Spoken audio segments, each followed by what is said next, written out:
Subscribe now and press the bell icon. Never miss an update.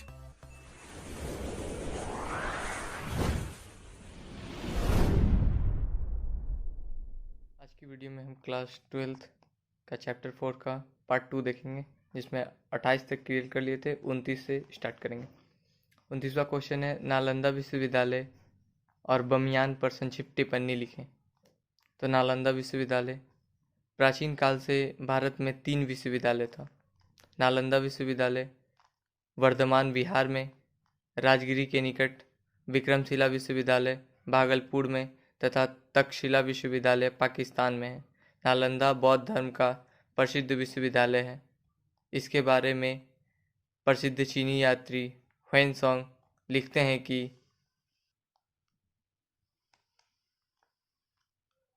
इसमें 10,000 विद्यार्थी और 1500 अध्यापक पढ़ाते थे।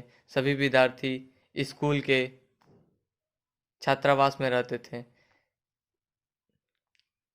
इस स्कूल के खर्चों के लिए एक राजा ने 200 गांव दान में दे दी थी, जिसके भू राजस्व से इसका खर्चा चलता था। इसमें दूर दराज से विद्यार्थी नामांकन के लिए आते थे। इसमें प्रवेश पाना बहुत कठिन था। बमियान यह प्राचीन काल से बौद्ध धर्म का केंद्र है। यहाँ बुद्ध की मूर्तियाँ तथा बौद्ध मठों के अवशेष मिले हैं। सबसे लंबी गौतम बुद्ध की मूर्ति तथा गुफाएं मिले हैं। हीनयान और महायान में अंतर बताएं। तो एक साइड हीनयान लिखना और एक साइड महायान लिखना। दोनों ही बौद्ध धर्म से संबंधित थे। देखिए पहला पॉइंट, यह लोग बुद्ध को महान मनुष्य मानते थे। महायान वाले यह लोग बुद्ध को महान देवता मानते थे। दूसरा पॉइंट है, यह लोग अच्छे कर्मों पर बल दिए थे। मतलब ये लोग कहना था कि कर्म का फल अगले जन्म में मिलता। महायान का दूसरा पॉइंट, महायान वाले लोग विश्वास और पूजा पर अधिक बल दिए थे। तीसरा पॉइंट है, हीनयान की सारी पुस्तक पाली भाषा में लिखी है और इसकी सांप्रदायिक पुस्तकें यानी सभी पुस्तकें संस्कृत भाषा में लिखी हुई है। चौथा पॉइंट है, यह लोग कर्मों का पालन करना शुरू कर दिए थे और यह लोग बुद्ध की पूजा आरंभ कर दी थी। पांचवा पॉइंट है, इसका विस्तार देश विदेश तक हुआ था और यह केवल देश में ही विस्तार हुआ था, जिसके कारण यह महायान ज़्यादा कुछ दूरों तक ही फैल कर रह गया था। अगला नेक्स्ट 30वां क्वेश्चन जो 8 नंबर का एग्जाम में आता है, गौतम बुद्ध की जीवनी और उसके उपदेशों को लिखें। तो गौतम बुद्ध, इसका जन्म 567 ईस्वी पूर्व में लुम्बिनी नामक स्थान में हुआ था। इसके पिता का नाम सुद्धोधन था। इसकी माता का नाम माया था। इसके बचपन का नाम सिद्धार्थ था। इसके जन्म के 7 दिन बाद ही इसके माता पिता की मृत्यु हो गई। इसका पालन पोषण इसकी सौतेली माँ ने किया था। इसे बहुत लाड प्यार से पाला गया था। इन्हें उचित शिक्षा दी गई थी। यह हमेशा सोचते रहते थे या चिंतित रहते थे। उनका ध्यान दूर करने के लिए 19 वर्षों की आयु में उनका विवाह करवा दिया गया। उसकी पत्नी का नाम यशोधरा था। उनका एक पुत्र था जिसका नाम राहुल था। एक दिन सिद्धार्थ अपने सारथी के साथ भ्रमण के लिए घूमने गए तो उसने एक बूढ़े व्यक्ति को देखा जिसकी कमर झुकी हुई थी। दूसरे दिन उसने एक रोगी व्यक्ति को देखा। तीसरे दिन एक मृतक व्यक्ति को देखा तो उसका मन विचलित या व्याकुल हो गया। उन्होंने अर्धरात्रि में 29 वर्ष की आयु में घर परिवार को त्याग कर सन्यासी हो गए। वह निरंजना वन में चले गए। उन्होंने 6 वर्षों तक तपस्या की। उनका शरीर सूख कर कांटा हो गया था। उसी रास्ते से 2 नर्तकी जा रही थी तो उसने कहा कि वीणा के तार को इतना मत खींचो कि वह टूट जाए और इसे उतना ढीला मत छोड़ो कि वह लय विहीन हो जाए। यह सुनकर बुद्ध तपस्या छोड़कर बोध गया चले गए। वहां उन्होंने ज्ञान की प्राप्ति की। बनारस इन्होंने सारनाथ के निकट अपना प्रथम उपदेश दिया। उन्होंने बौद्ध धर्म का प्रचार करते करते 483 ईस्वी पूर्व में 80 वर्ष की उम्र में बिहार के निकट कुशीनगर में उसकी मृत्यु हो गई। उसकी शिक्षाएं निम्नलिखित थी। पहला था आर्य सत्य, सभी जगह दुख ही दुख है। दूसरा, दुख का कारण वासना है। तीसरा, यदि वासना को दूर कर दिया जाए तो दुख दूर हो जाएगा। चौथा, वासना को दूर करने के लिए अष्टांगिक मार्गों का प्रयोग करना चाहिए। इसकी अगली शिक्षाएं थी अष्टांगिक मार्ग, जिसमें 8 नियम थे। पहला, सम्यक दृष्टि, सम्यक वचन, सम्यक जीविका, सम्यक समृद्धि, सम्यक समाधि, सम्यक संकल्प, सम्यक कर्म, सम्यक व्यायाम। अगला, इसकी शिक्षाएं शील के नियम है। सदा सत्य बोलना चाहिए। दूसरा पॉइंट था झूठ नहीं बोलना चाहिए। तीसरा पॉइंट है चोरी नहीं करना चाहिए। चौथा पॉइंट है जीव हिंसा नहीं करनी चाहिए। पांचवा है गद्देदार बिस्तर का प्रयोग नहीं करना चाहिए। छठा है नशे का प्रयोग नहीं करना चाहिए। सातवां है ब्रह्मचर्य जीवन का पालन करना चाहिए। आठवां है असमय भोजन नहीं करना चाहिए। नौवां पॉइंट है सुगंधित वस्तु का सेवन नहीं करना चाहिए। 10वां पॉइंट है सोना चांदी नहीं पहनना चाहिए। 30वां क्वेश्चन, वर्धमान महावीर स्वामी की जीवनी एवं शिक्षाओं का वर्णन करें। यह भी 8 नंबर का क्वेश्चन आता है एग्जाम में। इसका जन्म 540 ईस्वी पूर्व में बिहार के वैशाली जिले के कुंडग्राम में हुआ था। इसका बचपन के नाम वर्धमान था। इसके पिता का नाम सिद्धार्थ था। इसके माता का नाम त्रिशला था तथा पत्नी का नाम यशोदा था। इनके एक पुत्र तथा एक पुत्री थे। पुत्र का नाम अनुजय तथा पुत्री का नाम प्रियदर्शनी था। इसके पिता क्षत्रिय गण के मुखिया तथा माता लिच्छवी वंश के नेता चेतक की बहन थी। इन्होंने 30 वर्ष की उम्र में घर को छोड़कर सन्यासी हो गए। महावीर स्वामी सच्चे ज्ञान की प्राप्ति के लिए 12 वर्षों तक इधर उधर भटकते रहे। बहुत से लोगों ने इसकी हंसी उड़ाई, परंतु यह साधना में लीन थे। 42 वर्ष की उम्र में उसे ज्ञान की प्राप्ति हुई। तब से वह महावीर स्वामी कहलाने लगे। इन्होंने अपना पूरा मत जैन मत के प्रचार में लगा दिया। इन्हें जीन का नाम से जाना जाता है। जो सुख दुख में विजय प्राप्त कर लेते हैं उसे जीन कहते हैं। 468 ईस्वी पूर्व में राजगिरी के निकट पावापुरी नामक स्थान पर इसकी मृत्यु हो गई। इसके भक्तों की संख्या 14,000 से अधिक थी। शिक्षाएं या उपदेश, पहला पॉइंट है सदा सत्य बोलना चाहिए। दूसरा, झूठ नहीं बोलना चाहिए। तीसरा, चोरी नहीं करना चाहिए। चौथा, जीव हिंसा नहीं करनी चाहिए। पांचवा, घोर तपस्या करनी चाहिए। छठा, ईश्वर पर विश्वास नहीं था। सातवां पॉइंट है यह लोग 24 तीर्थकर को मानते थे। सातवां पॉइंट है यह लोग छुआछूत को नहीं मानते थे। आठवां पॉइंट है यह लोग कर्म पर विश्वास रखते थे। नौवां पॉइंट है घोर तपस्या करनी चाहिए। 10वां पॉइंट है मोक्ष प्राप्ति के 3 नियम बताए गए जिसे त्रिरत्न कहा जाता है। सम्यक ज्ञान, सम्यक चरित्र, सम्यक विश्वास। अगला क्वेश्चन 32वां 8 नंबर का आता है गांधार कला पर नोट लिखें। तो प्रारंभ, नोट लिखना तो प्रारंभ में पहले लिखेंगे। इसका विकास 2री शताब्दी ईस्वी पूर्व में हो चुका था। कनिष्क के काल में यह चर्मकोश तक पहुंच गया था, अर्थात उन्नति के शिखर पर पहुंच गया था।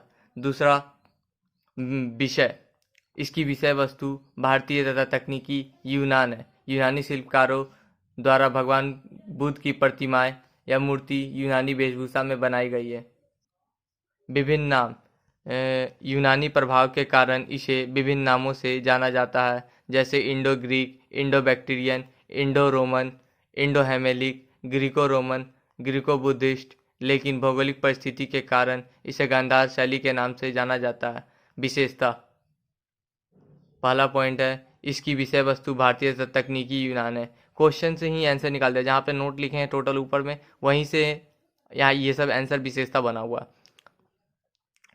इसे दूसरा पॉइंट है इसे अनेकों नाम से जाना जाता है, जैसे इंडो रोमन, इंडो बैक्टीरियन आदि। तीसरा पॉइंट है भगवान बुद्ध की प्रतिमाएं रोमन शैली में बनाए गए हैं। चौथा पॉइंट है वस्त्र, इसके वस्त्र सिल्वरदार हैं। पांचवा पॉइंट है अपोलो देवता, गांधार शैली में बुद्ध को अपोलो देवता के समान माना जाता है।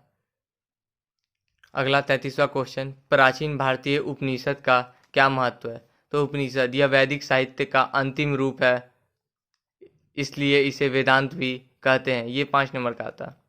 उपनिषद का अर्थ ब्रह्म ज्ञान का सिद्धांत है।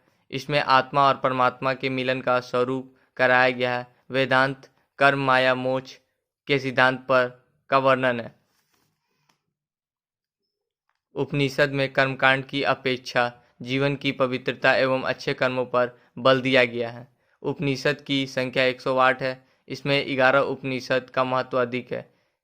इस उपनिषद को संसार के सभी भाषाओं में उपलब्ध कराया गया। अगला 34वां क्वेश्चन 5 नंबर का आता। आपके अनुसार स्त्री पुरुष संघ में क्यों रहते थे? तो निम्नलिखित कारण से रहते थे।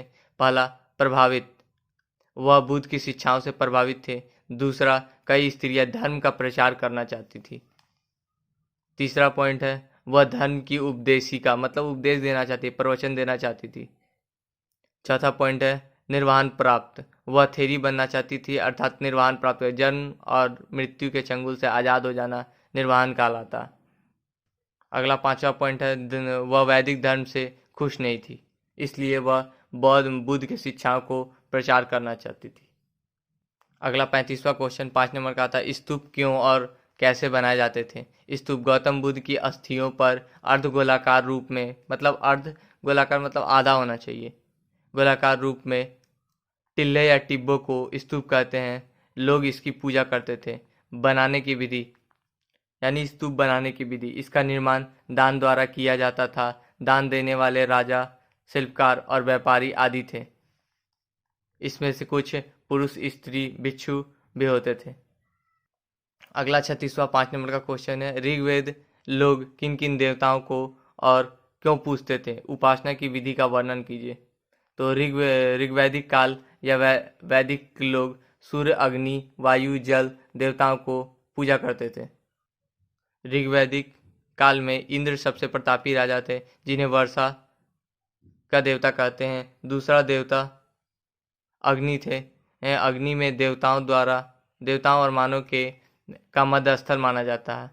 अग्नि में दी गई आहुति धुआं बनकर देवताओं के पास जाती है। तीसरा देवता वरुण थे, जो समुद्र अर्थात जल का देवता मानते हैं। अगला 37वां क्वेश्चन है, 8 नंबर का आता एग्जाम में। सांची के स्तूप के संरक्षण में भोपाल के बेगमों की भूमिका का वर्णन करिए। तो निम्नलिखित भूमिका थी। पहला, भोपाल के शासक शाहजहां बेगम और उसके उत्तराधिकारी सुल्तान जहां बेगम ने स्तूप के संरक्षण में बहुत योगदान दिया। उन राजाओं ने स्तूप के संरक्षण में धन दान का अनुदान दिया। दूसरा पॉइंट है, सांची के स्तूप पर जॉर्ज मार्शल ने एक बहुत बड़ा ग्रंथ लिखे, अर्थात पुस्तक लिखे। इस ग्रंथ के प्रकाशन या पुस्तक के प्रकाशन में सुल्तान जहां बेगम का अनुदान दिया, यानी योगदान दिया, मतलब उसका महत्व अधिक या उसका वर्णन उस बुक में किया गया है। इस पुस्तक को बेगम को दे दिया। तब सुल्तान जहां बेगम ने एक संग्रहालय तथा अतिशाला बनाने का प्रयास किया। भोपाल के बेगमों के प्रभाव से सांची का स्तूप बच गया और वहां का कोई भी वस्तु किसी दूसरे के हाथों में नहीं गया। तीसरा पॉइंट था। चौथा पॉइंट है, इसकी खोज यानी अमरावती स्तूप की खोज 1796 ईस्वी में हो गई। इसके स्तूप को एक स्थान से दूसरे स्थान ले जाया गया।